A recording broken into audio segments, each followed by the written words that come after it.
Conexão SP Varias.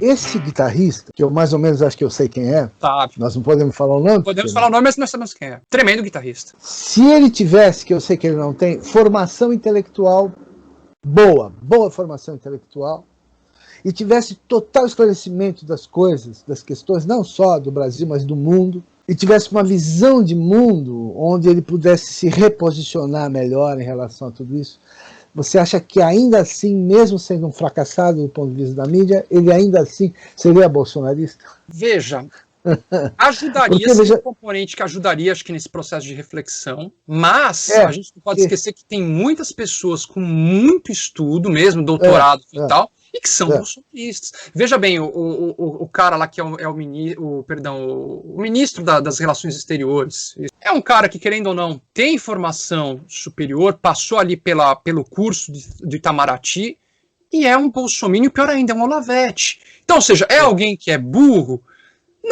Não é alguém que é burro, porque tem mais o rancor falar mais alto, o rancor, enfim, cega a racionalidade da pessoa. Então, o que às vezes pode acontecer, mestre, você pode ter às vezes grandes... Heidegger, você quer exemplo melhor do que Heidegger.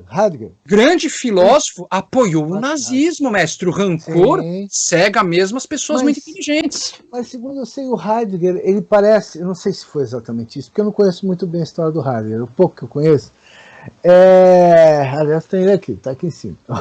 O Heidegger, ele não esteve numa situação onde ele, naquele momento, ele não teria opção? Foi isso? Ou ele teria opção? Veja, é um pouco controverso, eu não sou também um especialista em Heidegger, nem na história do Heidegger, muito pelo contrário, eu já li algumas coisas, mas enfim...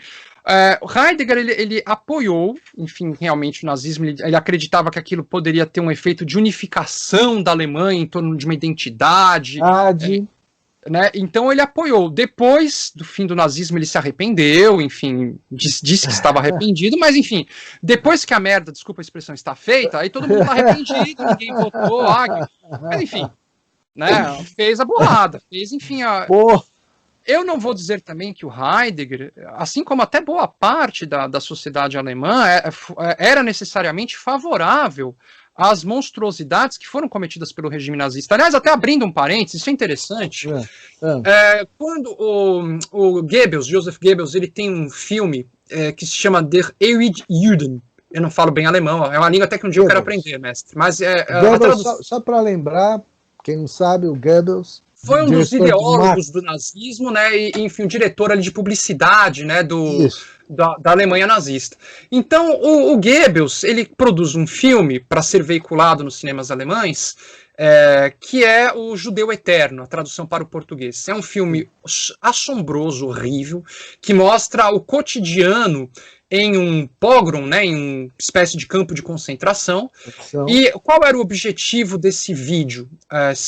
O objetivo do governo nazista era mostrar como os judeus eram pessoas pérfidas e até mesmo no campo de concentração eles tinham práticas como a usura, como tentar ter lucro em cima de tudo. Esse era o objetivo do governo nazista, mostrar que os judeus, mesmo nessas condições, eles não deixavam de pensar enfim, em vilipendiar os outros, em explorar os outros. Esse era o objetivo do governo nazista.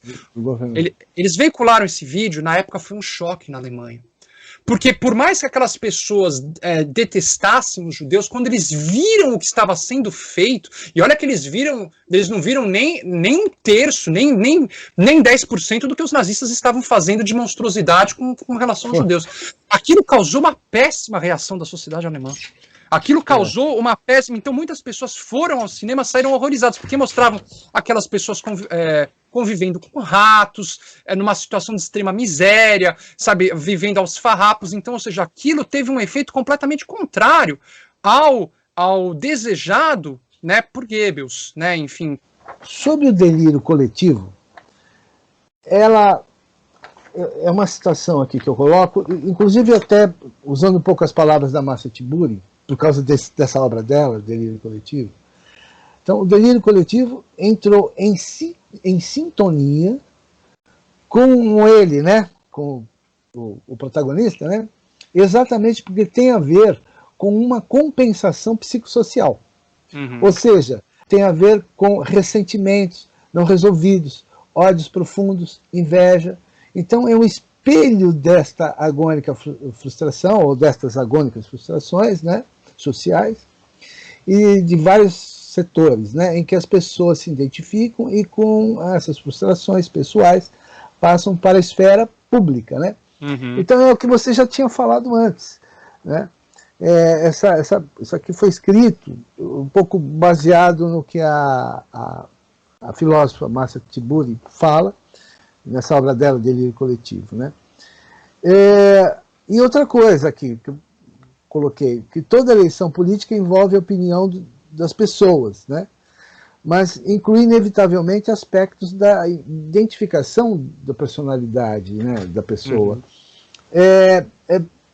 Eu acho difícil também a gente pontuar e fazer traçar uma anatomia desse processo, a anatomia do bolsonarismo, né? Vamos fazer um traçado anatômico perfeito. A gente está tentando buscar componentes, ingredientes, né? Porque sim, não é tudo meio assim flexível, fluido, é completamente fluido. É completamente fluido, esse processo é completamente fluido. Ele não é, enfim, um processo, enfim, de causa e efeito, A causa B, enfim, não. Ele foi muito dinâmico, então, com diversos produtores ali de conteúdo e mensagem. Ao contrário do que algumas pessoas pensam, ele não foi, sabe, partiu do, ele tinha um escritório para produzir isso. Não, foi um fenômeno social espontâneo. Foi um fenômeno social espontâneo. A direita esclarecida, porque nós temos ainda uma direita esclarecida, tá certo? Tá certo? Tem uma direita que não é burra, é culta, é equilibrada, tem bom senso. Sim. Certo? Bom, tudo bem. A direita esclarecida, porque essa direita esclarecida, é bom lembrar também, que ela está sendo taxada também de esquerda e de comunista pela essa extrema-direita aí, pelo bolsonarismo. Né? Porque não conciliou com ele é porque é traidor. É comunista. É comunista. Né? Bom, muito bem. A direita esclarecida está incomodada desde o começo, porque eu vi vozes, né, da extrema-direita aí, comentários e tal, mas não interferiu seriamente até agora. Ela está incomodada, ela sabe, ela está vendo a destruição, ela sabe que esse não é o caminho, né? Principalmente o pessoal mais de centro-direita, né?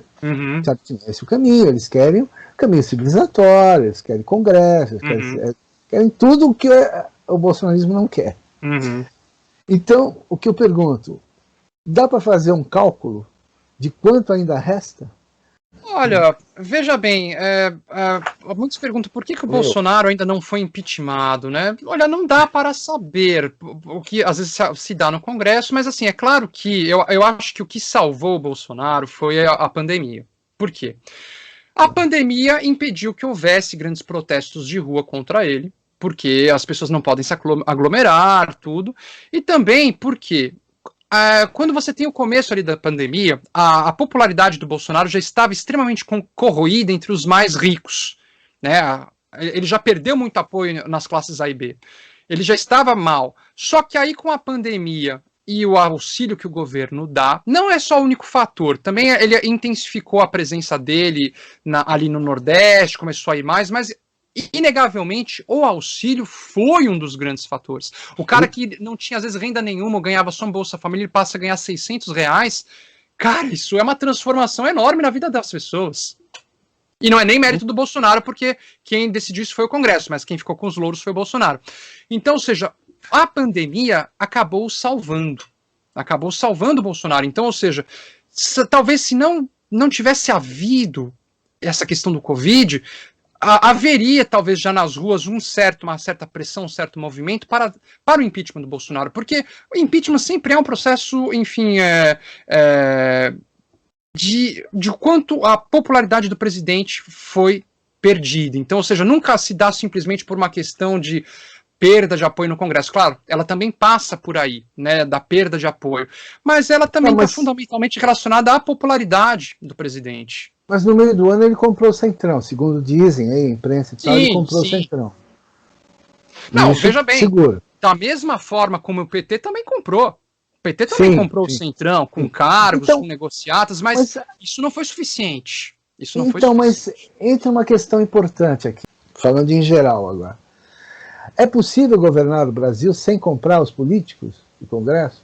Esse realmente é um bom ponto, vai até para um programa até maior, mas respondendo sucintamente, eu acredito que o modelo político do brasileiro, em que você tem ali uma grande fragmentação de partidos e que muitas vezes as pessoas votam em candidatos por outras relações, você não tem uma questão de lista fechada votando junto com o presidente, você passa a ter a formação de uma Câmara muito multipartidarizada e que isso vai dificultar na formação de consensos, né? Então isso é um problema. É claro que é importante na democracia você ter diversos partidos, o quantos você quiser ter, para você expressar voz, sim, isso é evidente.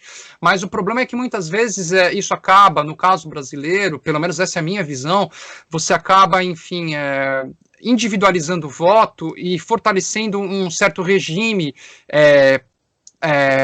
paternalista que ainda permanece, que é o cara que chega ali, olha, eu vou te ajudar a conseguir essa cesta básica com aquele deputado ali. Há uma internação no hospital para sua mãe, eu vou falar com o deputado vai conseguir. Então, ainda os serviços públicos no Brasil, principalmente nas pequenas cidades, tem muito isso. Isso os cientistas políticos têm que se atentar a essa questão, porque isso ainda é algo muito frequente e comum no Brasil. Essa individualização, sabe, uso indevido, sabe, dos serviços públicos por parte dos deputados, eu vou conseguir isso e tal. Até o Bolsa Família rompeu essa lógica, mas ainda tem muitos prefeitos, políticos que tentam, olha, eu vou te cadastrar, então é graças a mim que você vai receber. Essa personalização dos serviços públicos, o que acaba levando, enfim, ao que? A pessoa muitas vezes votar por uma relação de dependência. Então, ou seja, seria... Isso vem de uma estrutura feudal, não, né? Sim, há muito tempo, mas enfim, é importante acabar com isso, e aí você tem uma reforma política para impedir esse tipo de coisa, né? Mas existe no mundo um parlamento, um congresso, de qualquer país do mundo, que não exista lobby, nenhum tipo de lobby?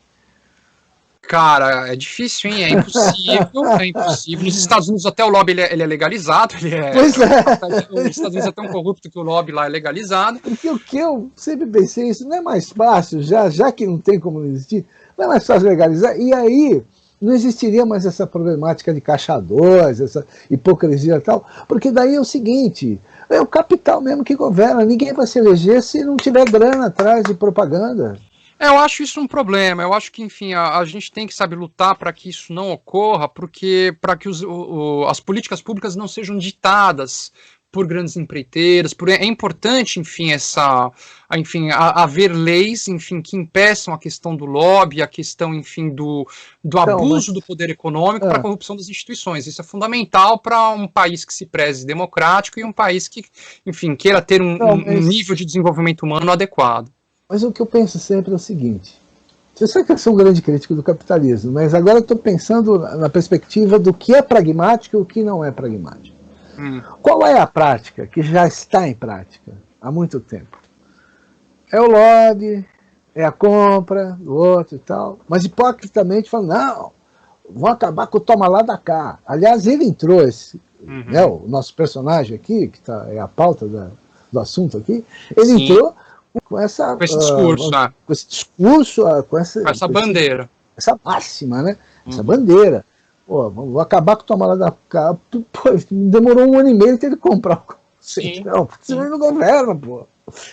Então, escuta, o que a gente quer, né? Isso que eu fico pensando. A gente quer viver... Sabe aquela história do marido que é moralista? Só que ele vai lá na zona, sim. Sabe como é que é? Mas ninguém sabe e tal. Sim. Então, mas aí, não é uma coisa parecida com isso? Que a gente quer uma realidade ética, diplomática, correta, mas não tem... A prática não é essa. E não só no Brasil, né? Como falamos agora, nos Estados Unidos, o lobby é legalizado. Não, é pior até que no Brasil.